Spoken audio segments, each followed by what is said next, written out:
Well, good afternoon. I hope that you all had a healthy celebration of the new year. I'm optimistic that 2022 will be a year of recovery and success for everyone. So far, we have administered more than 19 million vaccines in Illinois, over 2 million of which have taken place at our state-run vaccination sites and thousands of mobile clinics. We have fully vaccinated nearly 90% of Illinois'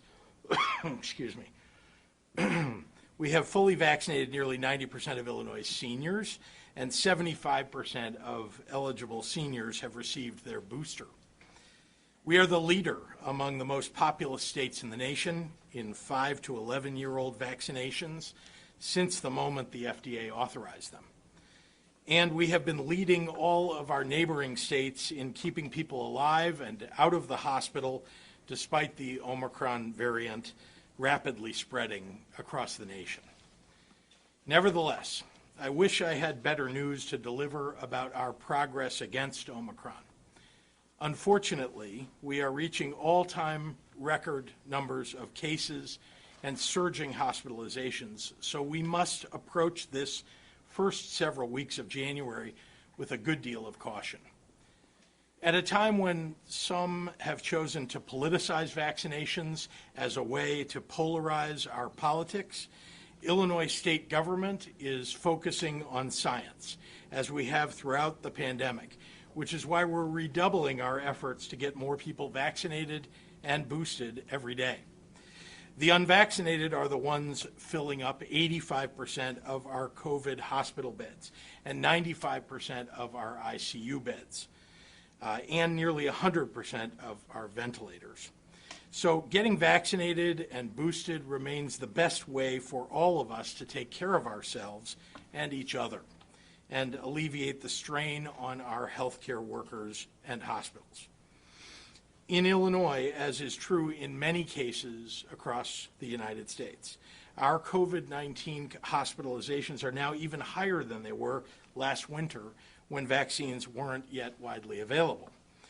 With the holidays still only a week or two in the rearview mirror, I fear the climb will continue as the virus incubates in those who were exposed at the end of December.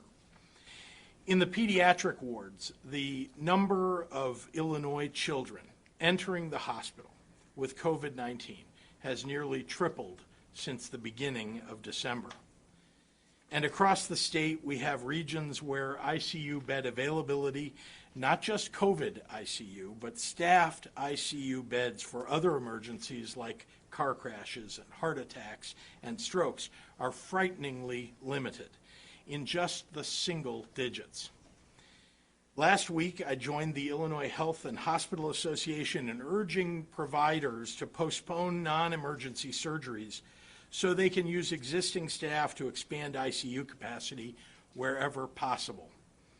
We have also adopted the CDC's updated guidance for healthcare professionals to shorten the amount of time that they need to be out if they are exposed to COVID or catch COVID themselves. Today, I'm grateful to be joined by A.J. Wilhelmi, the President and CEO of the Health and Hospital Association, and leading healthcare professionals who will share how their hospitals are handling this latest surge. It is frustrating and tragic that 2 years into the pandemic, with multiple widely available and free life-saving vaccines, that we are once again in this horrible position. Neighbors are holding off on important medical care like hernia repair, colonoscopies, and early-stage cancer treatments. We are on the eve of the second year of this pandemic. We have entered the third year now of this pandemic, and our hospitals and healthcare workers continue to care for their patients under extraordinarily challenging circumstances. They are under tremendous strain, and I don't know how much more they can withstand. We must all find ways to support them in every way possible. I'm here today to reiterate that we do have the tools to get through this. It's time for everyone to join in using those tools. First, stay home if you are sick. And if someone you know is sick, take extra precautions. Second, get your vaccination and get your booster. Third, wear your mask. An N95, KN95, or a surgical mask are best and reduce transmissibility by 53 to 90%. A cloth mask is less effective, but it's much better than no mask at all, and it provides some protection for the people around you. Lastly, if you have a relative, a coworker, or a neighbor who is hesitant about getting vaccinated, take them, sit them down, talk to them about your own experience. Soothe their fears. Reach out with kindness and with compassion, but above all, reach out. That conversation maybe begins by saying something like, "I care about you, and I really want you to be healthy and safe." Over the holidays, I announced the state of Illinois is more than doubling personnel and adding at least 100 people to local health department vaccination sites, reaching tens of thousands more Illinoisans every day. We also continue to bring boosters and vaccines into communities that request them. If your organization would like to host a vaccination clinic, please visit IDPH's website, where you'll find a link to sign up so that we can bring a vaccination clinic for everyone in your organization to you, everyone who isn't yet vaccinated or needs a booster. Testing is also vitally important for keeping you and your family and your coworkers safe. Starting today, our free community-based testing sites have expanded to 6 days a week to increase COVID-19 testing availability across the state of Illinois. That's a 50% increase. These free tests and test sites are located in Aurora, in Arlington Heights, South Holland, Fairview Heights, Peoria, Bloomington, Champaign, Harwood Heights, Rockford, and Waukegan, as well as at all local health departments. You can find more information about where you can get tested at coronavirus.illinois.gov. This morning, the FDA also made two very welcome announcements related to booster shots. First, 12 to 15-year-olds will be eligible to get their booster shots shortly. The CDC is expected to support the expansion later this week, and as soon as they do, Illinois will be ready to get eligible teenagers this extra protection. Second, the FDA moved to reduce the waiting period for Pfizer and Moderna boosters to 5 months from 6 months. The CDC is also expected to sign off on this reduction very soon, meaning that anyone who got their full Pfizer or Moderna vaccination before early August will be eligible for a booster shot. Millions of people here and around the world have safely gotten boosters, making them more protected more quickly, and this is good news. State government remains vigilant with widespread testing and vaccinations and maintaining healthcare capacity, and all Illinoisans need to focus on keeping each other safe. Where we go next as a state is a matter of all of us pitching in. Each of us can get vaccinated, get boosted, and wear our mask when in spaces with other people. And I ask everyone to do their part. So thank you, and now I'd like to turn it over to Dr. Ezike, who is joining us and speaking to us virtually. Doctor? Thanks so much, Governor, and Happy New Year to everyone. I was really hoping we could be in a better place to start off the new year, but the changing of the calendar gives us the opportunity to renew our fight against COVID-19. We do know how to prevent further spread of the disease.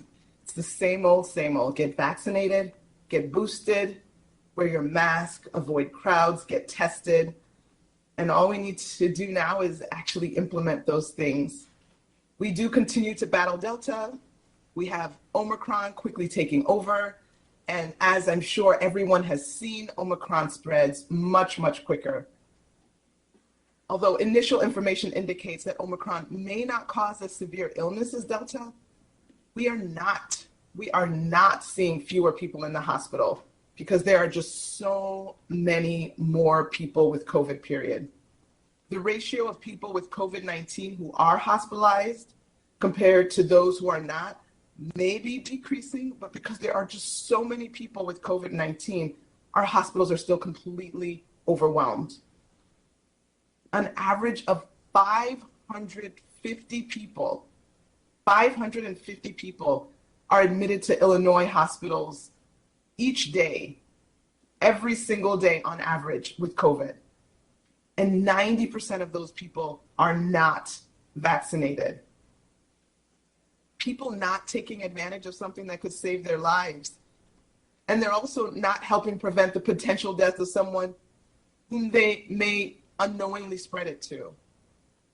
I know you might say you're healthy and you'll be okay if you get COVID, but the person right next to you might not be as fortunate. The person next to you could be on cancer treatment, could have a decreased immune response to the vaccine. So when you aren't vaccinated and you don't wear your mask and you're sitting next to that person, you could inadvertently spread the virus and put them in the hospital or even worse. There are over 4 million people in Illinois who haven't gotten vaccinated. In addition to hearing that they don't think that they'll get that sick with COVID, we're also hearing people questioning why they should get the vaccine if they can still get Omicron and can still spread it. Facts are facts, and no vaccine is 100%. However, your chances of getting and transmitting COVID-19 are significantly, greatly decreased, as is your chance of getting severely ill or dying. It's been more than a year since vaccines started going into arms. Longer if you take into account the vaccine trials. So we have lots and lots of evidence that shows the safety and the effectiveness of the vaccines. Vaccines are truly saving lives. It's just that simple. So why don't we do something that could save a life? I also want to encourage people who think they've been exposed to someone with COVID-19 to get tested. Even if you have the mildest symptoms, a sore throat, a cough, fever, chills, just get tested. As the governor already mentioned, our community-based testing sites are offering free testing now 6 days a week, with additional free Shield testing locations across the state. Some communities are seeing pop-up testing, which are helping fill the demand for testing. And we're planning mobile pop-up clinics as well. We do want to urge some caution with some of these clinics. There, unfortunately, are those who are taking advantage of these crazy times to try to scam people. So if you have any doubts about the testing location that you're looking at, go ahead and ask some questions. What lab is the testing site using? When will you receive the results and from whom? The IDPH website lists the locations and the hours of the free community-based testing sites, as well as for the Shield locations. It also has a search function to find a testing location near you, which includes many local health departments as well as many pharmacies. I'm asking for your help in this new year 2022. Let's get more people tested. Let's get more people vaccinated. Let's limit the spread of this virus, and let's get closer to the end of this pandemic. And now I'll summarize comments in Spanish. Feliz año nuevo. Realmente esperaba que estuviéramos en un mejor lugar para comenzar el nuevo año. Pero el cambio de calendario nos da la oportunidad de renovar nuestra lucha contra COVID. Sabemos cómo prevenir una mayor propagación de COVID-19. Vacúnese, reciba su refuerzo, use su máscara y hágase una prueba. Lo que necesitamos ahora es que la gente haga estas cosas. Seguimos luchando contra la variante Delta, pero Omicron se está apoderando rápidamente y Omicron se propaga mucho más rápido. Un promedio de 550 personas están en los hospitales de Illinois cada día con COVID-19. Aproximadamente el 90% de las personas hospitalizadas con COVID no están vacunadas. Personas que no se aprovechan de algo que podría salvarles la vida no están ayudando a prevenir la muerte potencial a alguien que conocen. Es cierto, ninguna vacuna es 100%, pero sin embargo, sus cambios para contraer y transmitir COVID se reducen en gran medida, al igual que su probabilidad de enfermarse gravemente o morir. Ha pasado más de un año desde que las vacunas empezaron a distribuir. También tengan en cuenta los ensayos de vacunas. Por eso tenemos mucha evidencia que muestra la seguridad y eficacia de las vacunas. Las vacunas están salvando vidas, así de simple. ¿Por qué no harías algo que podría salvar tu vida? También quiero animar a las personas que piensan que han estado expuestas a alguien con COVID a hacerse la prueba. Si tiene dolor de garganta, tos, fiebre, escalofríos, hágase la prueba.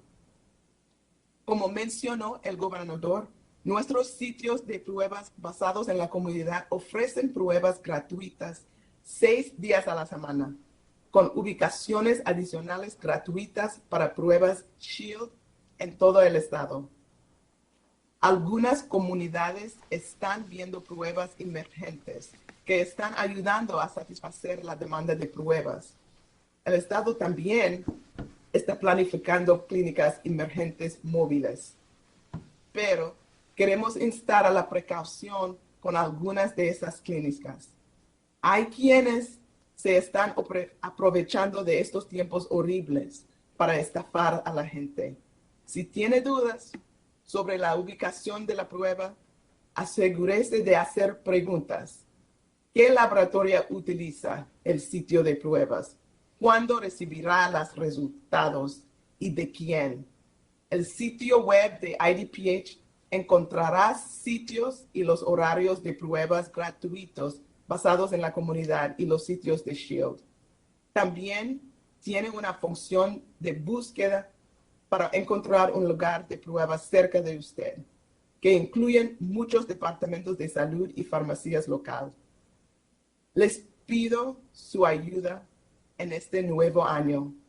Ayúdenos a que más personas se hagan la prueba y se vacunen para que podamos prevenir la propagación del virus y poner fin a esta pandemia. And with that, I'd like to introduce A.J. Wilhelmi, President and CEO of the Illinois Health and Hospitals Association. Thank you, Doctor, and good afternoon, everyone. First, on behalf of all Illinois hospitals, I'd like to thank Governor Pritzker and Dr. Ezike for their continued partnership and collaboration with IHA and the hospital community during this pandemic. As we know, COVID-19 cases are at record highs, and hospitalizations now are also at a record high, having more than doubled in the month of December. This surge is testing our healthcare resources yet again.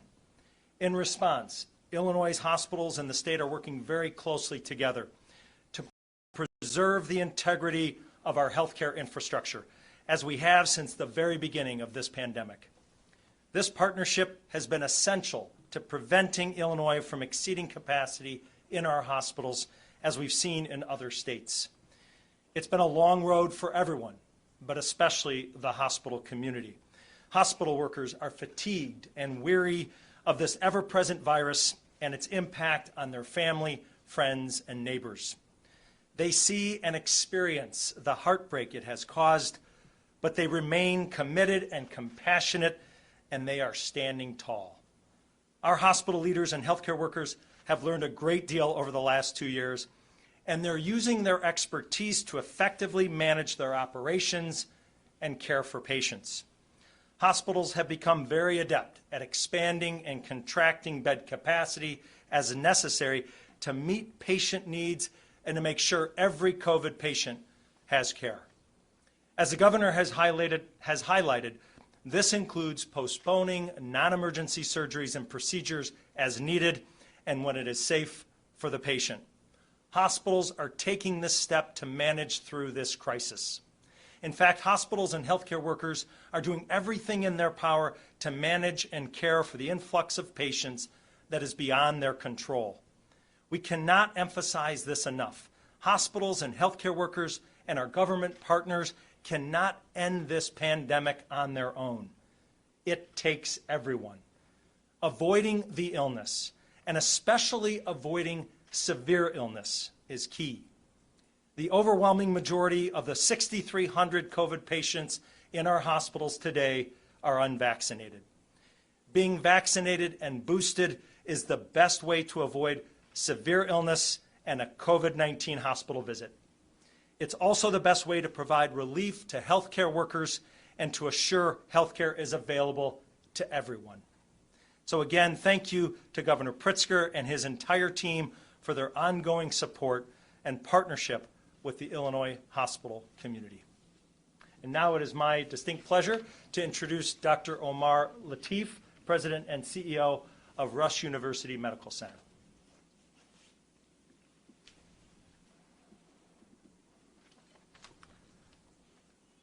Thank you, Governor Pritzker, for asking me to be here today. We are grateful for the leadership that you and Dr. Ezike have shown throughout the pandemic. When we gathered here for a news conference in 2020, I said, Chicago is strong, and all our hospitals are made up of amazing people who will do whatever it takes 24 hours a day and 7 days a week, as long as it takes to get our community through this. I remember standing at this podium in this room saying that none of us would have ever imagined that we'd be here again nearly 2 years later saying almost the same thing. Some things remain the same. The resolve and the commitment of healthcare providers across Chicago remains extraordinary. All providers have done and will continue to do whatever it takes to get our community through this. Healthcare workers around the country have sacrificed so much to take care of people, and they were and are heroes, and that is very real. Like every hospital across the state, Rush is closely watching our capacity and doing everything possible to ensure all our patients' needs are met. We have already taken many steps to increase access to safe, quality care. These are the steps that you've seen on television across the country and across the globe that hospitals have had to do during prior surges. We've turned our lobby into an emergency room, the Brennan Pavilion. We've expanded virtual care, minimizing the need for travel. We have rescheduled some procedures when necessary, and in partnership with the Chicago Department of Public Health, we continue to test, vaccinate, and provide care in the most vulnerable and under-resourced communities, including the homeless community. At the same time, while those things are the same, some things are different. We have learned so much about how to treat this virus. Our outcomes are better and better in doing so. We have highly effective vaccines and boosters. During the pandemic, we were able to break down silos between hospitals all the way to home care, creating connections between partners across the city and state. All hospitals, nursing facilities, community health providers have figured out new ways to work together to combat the pandemic. We need to continue to work closely to best manage capacity and ensure that patients receive the care they need in order to save lives. And we need to learn from the earlier stages of the pandemic. Don't forget to care for your health. It's critically important that patients don't delay the care that they need. It's safe to go to the hospital and it's safe to come to Rush, and delaying care is not safe. Medical research and our clinical experience at Rush has borne that out. We know of patients who were fearful for COVID exposure who needed life-saving care, like one patient who had chest pain for 5 days but was too scared to come to the hospital. Fortunately, she came in time and was adequately treated, but we all need to be COVID safe, so please don't delay the care you need. And now more than ever, we need, as everyone else has said at this podium, everyone to do their part to overcome this surge and put this pandemic in our rearview mirror. Please get vaccinated for COVID-19 and the flu, and get your COVID booster. Encourage your family and friends to get vaccinated and boosted. And don't forget, simple things like washing your hands still go a tremendous way. The virus is relentless, but the healthcare infrastructure in the city of Chicago, the state of Illinois, and the entire country is more relentless. Thank you.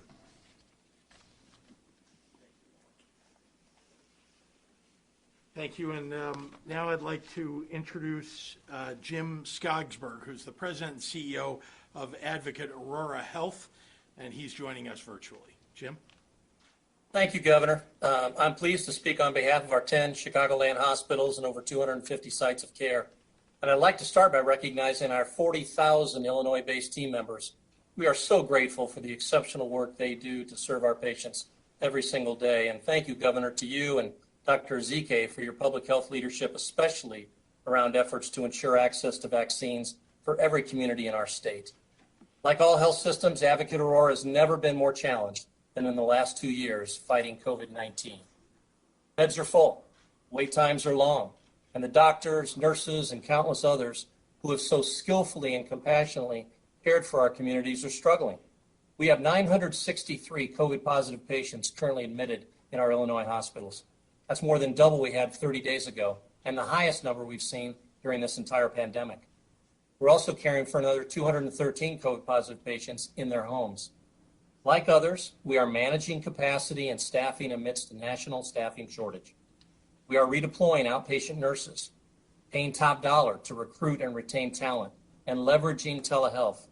We're grateful for the growing number of Advocate Aurora team members who have stepped forward to be redeployed and to fill needed roles.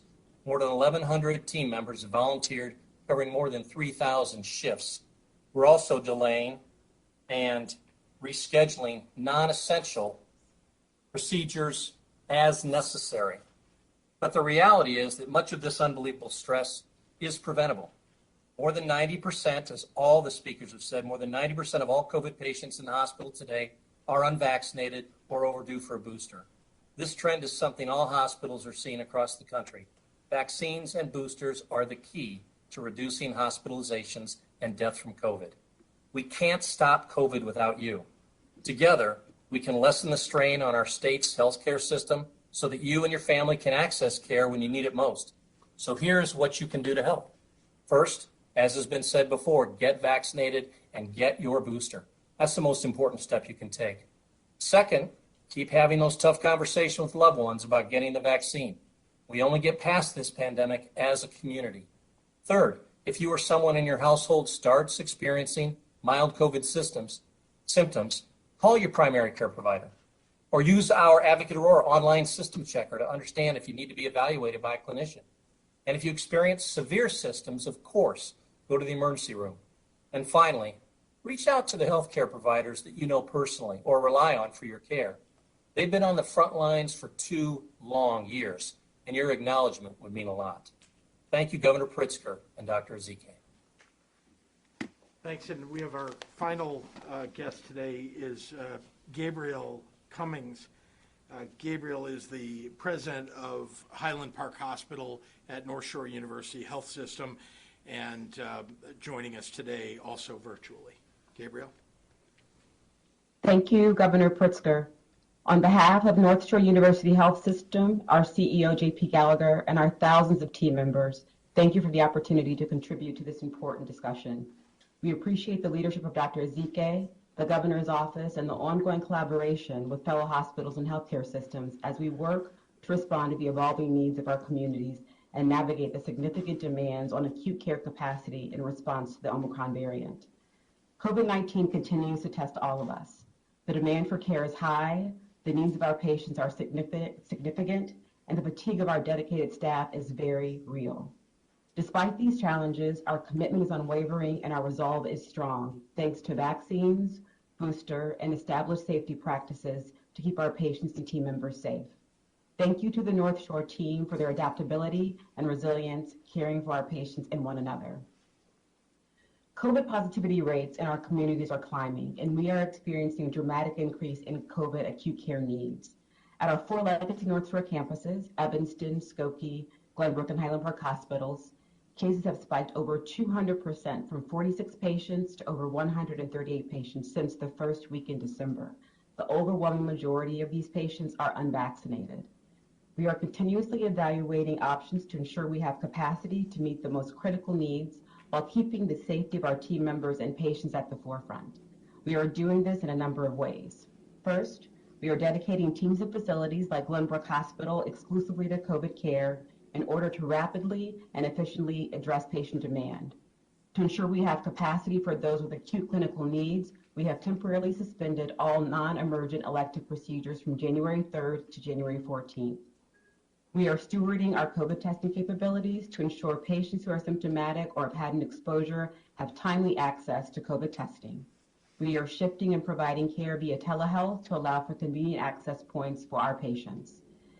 Like other healthcare systems, we are adopting CDC guidelines that accelerate timelines for some staff to return to work and ensure the best care for our patients. Based on industry models, we are projecting an ongoing influx of patients through the end of the month and will remain agile and steadfast in our response, as well as in our efforts to advocate that all are vaccinated, boosted, and follow recommended guidelines for social distancing and masking. We also look forward to the clinical advances that the newer therapeutics will provide our patients and communities. As care providers who are also family members, colleagues, friends, and members of our communities, we have never been more passionate or committed to delivering the highest levels of safety and care. We will continue to work closely with the governor's office and the many partners who play a role in keeping all of us safe. Governor, thank you again, and now I'll turn it back to you. Thank you very much, Gabriel, and happy to take any questions from members of the Yes, Mary. Governor, why is Dr. Ezike not here in person? And did notice that you coughed slightly, don't want to be paranoid, but have you been tested recently? I have. I have been tested. I was tested this morning before I left my house. And in fact, I was tested 2 days earlier as well.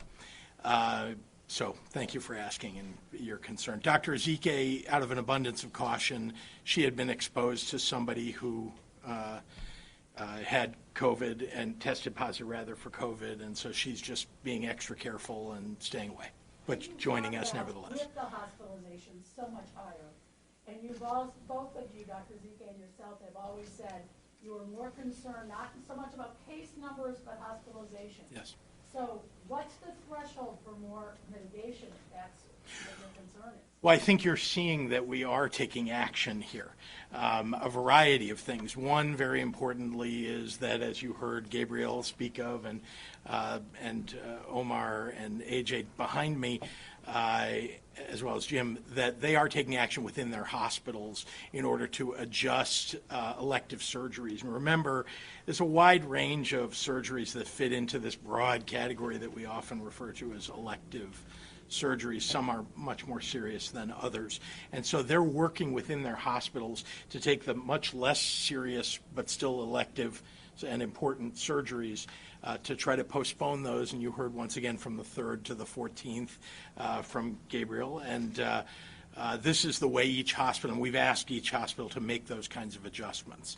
We also are, through our staffing contracts, trying to provide staffing to hospitals wherever they may need it, and they are doing everything within their hospitals to adjust staffing so that they can expand the available beds. And remember, when we talk about beds, ICU beds and hospital beds, we're talking about staffed beds. They may have a room with a bed in it, but if you don't have staff for it, it's not a bed that's available to a patient. Governor, why not mandate for a certain period of time elective surgeries be postponed? Why allow it up to the hospital? Well, again, because hospitals are different one to another, and the kinds of procedures that they may need to postpone are different. A large hospital, for example, might have some plastic surgery that's completely elective that's scheduled. A smaller critical access hospital downstate, less likely to have one of those, more likely to have something perhaps more serious that's scheduled. And so they need to make those decisions on a hospital by hospital basis.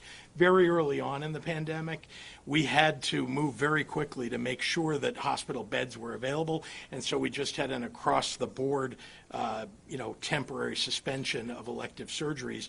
Now what we're doing is getting the hospitals to make the decisions themselves, and they're doing it. Do you know anything about the federal rollout of at-home tests? And will the IDPH be playing a role in that? Yep. So we are not playing a role in sending at-home tests to people at home. That is a federal government endeavor. 500 million, as you know, tests that are going to be available to people across the nation who ask for them on a website that the government is making available. In Illinois, what we're doing is making more free community-based testing available, putting mobile sites for people to get tested, around, and then increasing the number of staff people that are helping the local public health departments to do that testing. Will that speed up the PCR lab results then? No, so remember that PCR labs, we have terrific PCR labs that are available here in the state of Illinois and ones that are responsive to us and under contract to the state of Illinois. That's something we dealt with early on. You may remember that we really were one of the best states in the nation in the very early months when there was huge demand coming of testing, and many states didn't have it. So we worked diligently to bring down the amount of time between the time that you got tested and the time that you got a result. And we've been very successful at that. Now, demand is up again, but we've got labs across the state as well as in the region that are under contract to us to deliver at faster rates the results of those tests. So we feel pretty good. Again, you never know if we had another 100 or 200,000 people in any given day seeking, on top of the roughly 150, 200,000 that are seeking testing every day, perhaps we would have a bigger problem than we do. But right now, anyway, we think we're in pretty good shape. Having said that, there are, and we've dealt with this, the pop-up testing, you've heard of sort of, they're almost like, some of them may be fly-by-night pop-up testing, where all they're doing is taking the swabs and putting it in, the reagent, right, in the liquid that keeps it, and then they're not taking responsibility for how long it takes to get that test back from a lab that they may not have a very strong relationship with. And that is an enormous problem. And in fact, some of them are not even returning results at all. So we've referred this to the Attorney General's office, and working with the Attorney General's office, we intend to make sure that those operations are no longer doing to customers and patients what they have been doing. And instead, we're directing everybody to free community-based sites and to our local public health departments. Governor Pritzker, the CTU tomorrow is taking a vote on whether or not to have in-person learning or remote learning. Knowing the science and data, in your opinion, is it safer for Illinois students to be in class or have remote learning? Well, I've said all along that it's better for our students to have them in class, but safely. And so that's why we've provided and offered testing, and we've offered and provided more vaccinations. And so we hope that school districts across the state will take us up on that. Many have, most have. Most are using Shield or something else that we've referred them to. So, I'm actually, as you know, the best thing is for kids to be in school and in school safely. What are your thoughts about the new CDC isolation guidance?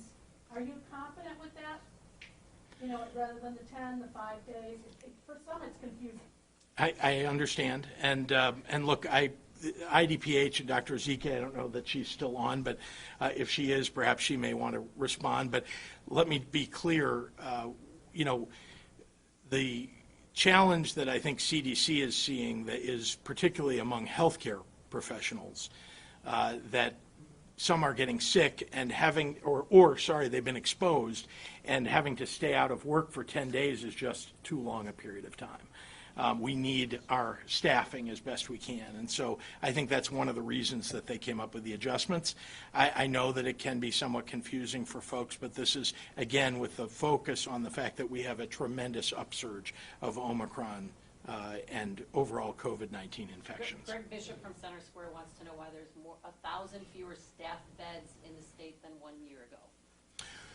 Well, I'm not sure what numbers he's looking at, but let me explain again how staffed beds work, right? It's not a bed. When he says staffed beds, it's not a bed if it doesn't have a staff person, right?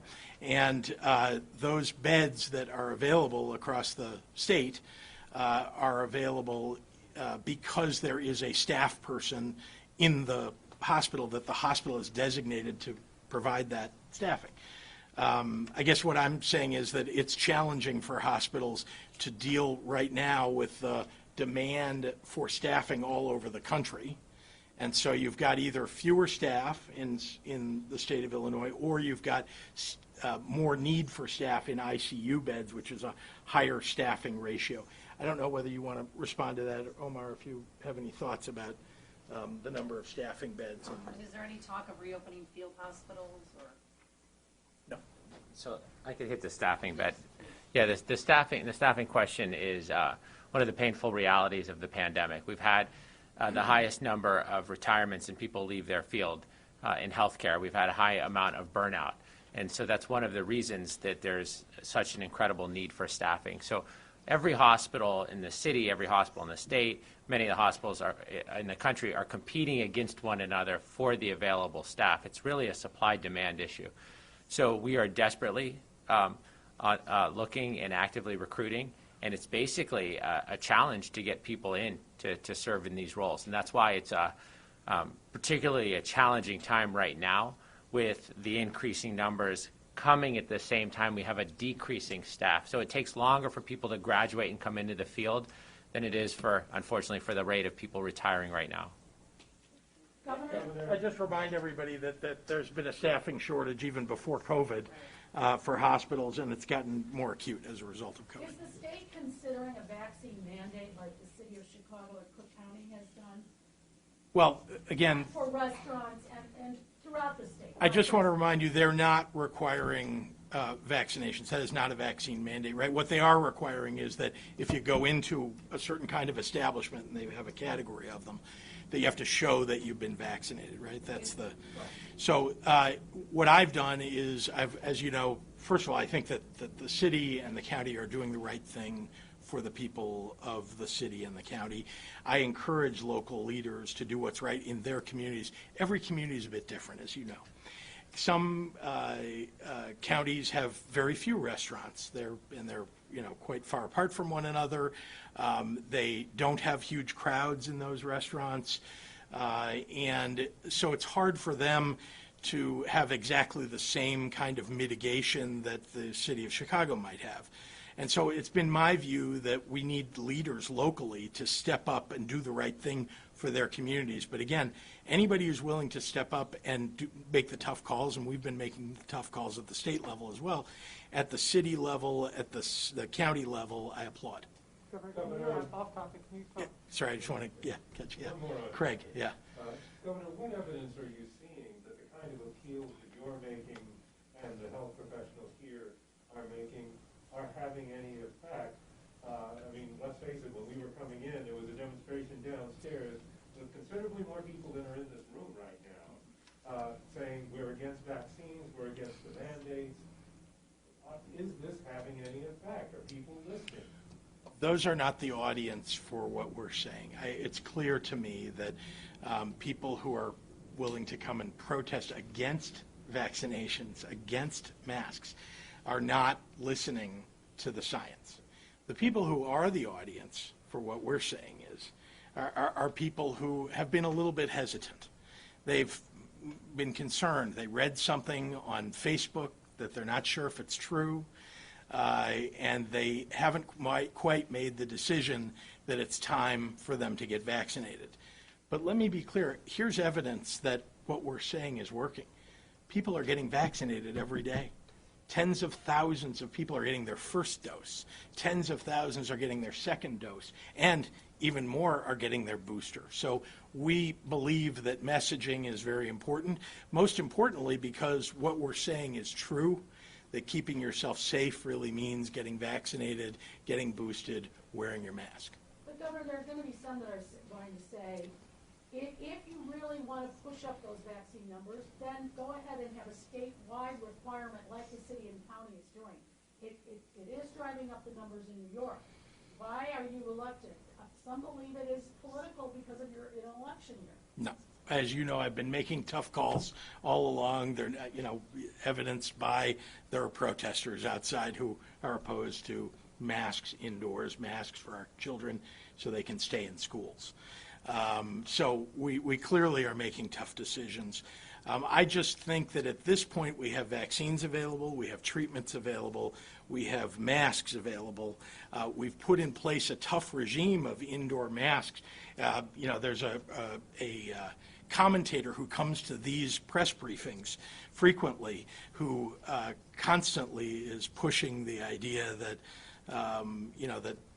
perhaps masks don't work, or that we should take masks away in schools when we know that those masks are working to keep people safe. So it's important, though, that people understand what the truth is. And people who don't want to believe the truth, I'm not sure how we're going to convince them, people who are protesting about this. All right, we'll do last one. Can we just ask about the Bradley shooting? We haven't had a chance to talk to you about that. As you may know, one of the suspects fighting extradition back to Illinois to be held accountable for the charges against him. Have you had any contact with folks down there, and just your thoughts on that shooting? No, I've had no All right. contact about it. Thanks, everyone. From Mark Maxwell, can I have one, just about, Sure. what does the new transgender rules change at the Department of Human Rights mean for schools, and specifically what will change? It's not a rules change. I can follow up with Mark after that. He Yeah, doesn't know. That's a different question. It's school by school, they'll be making decisions, district by district. Appreciate it. Thank you.